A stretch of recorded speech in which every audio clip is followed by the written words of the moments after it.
You didn't notice, did you? You didn't notice when you pretended to be asleep in the car just to have your mother carry you up to bed for the last time. You didn't notice when you ran to the door and yelled "Daddy's home" after work and he picked you up and spun you around for the last time. You didn't notice when the rain washed away your chalk drawings on the sidewalk and you never went back out there to color hopscotch again. You didn't notice that when you dried off after you danced in the rain and jumped in the puddles, you started caring about makeup and hair getting ruined and you never went back out. You didn't notice that you hung up those plastic play phones and never opened it again. You had a real one now and it was not a toy but an addiction. You didn't notice that you put on your shoes after playing in the ball pits and you never took them off again. You didn't notice when you ate ice cream for the last time without counting calories in your head. You didn't notice when you had your last fight with your sister about who got the passenger seat before you started arguing about who got to drive the car. You didn't notice when you stopped believing in Santa Claus as the magic of Christmas was replaced with material wish lists. You didn't notice when you stopped believing in a monster that lived under your bed as it started to come out in the reflection of your mirror. You didn't notice when you went to field day for the last time, when you got your last participation trophy, when you kicked your brother's seat during a road trip for the last time,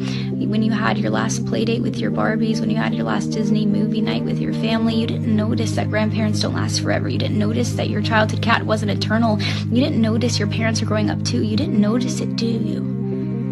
You didn't notice that you grew up, but you notice it now, don't you? You notice it every time you look in the mirror and you were shocked because your reflection doesn't look familiar. You look older, you look tired, you look like it's been centuries since you let your imagination run wild. You look like you don't even remember what it's like to be a child, and you notice that every time you look back at pictures and you notice how you were at the age that little you was always wishing for, and you notice how you never thought you would make it this far. Adulthood was as fantasy as the games you would play, but here you are, and you notice it now, don't you? The time goes by too fast.